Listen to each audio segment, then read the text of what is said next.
A couple of smooth criminals are hitting hardware stores in Ahwatukee, getting away with hundreds of dollars worth of expensive items.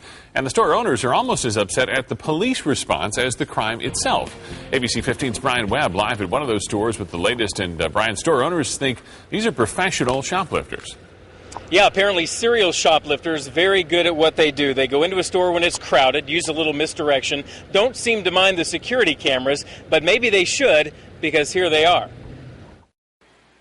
At the Ace Hardware store on Warner Road, Kayla greets customers with a helpful attitude and a warm smile. Part of why it hurts that a couple of smooth criminals conned her. It's me right here.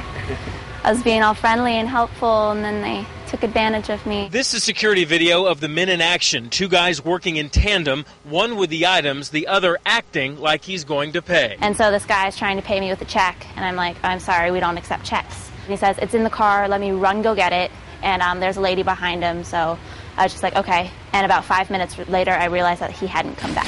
Same thing happened about the same time at a store down the street. A cart full of expensive items, men fumbling to find their wallets, slipping out the door to a waiting car. It still feels like a violation when it's something that large and that blatant. Lindy Cash owns this store and says the guys got away with about $500 worth of stolen stuff. But she's almost as upset at the police response as the crime itself. It was just disappointing because for us in a small business, this is a big deal. Kayla still feels horrible about what happened and hopes the crooks don't hit again.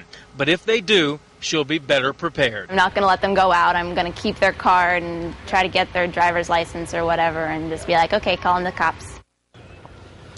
I talked to the lieutenant in charge of these crimes. He says, you know, crimes do come in on different priority levels, but that property crime is very important to the department and that he will personally visit the store owners in the next couple of days. In the meantime, if you recognize those men, you're asked to call Phoenix Police. Live in Ahwatukee, Brian Webb, ABC 15 News.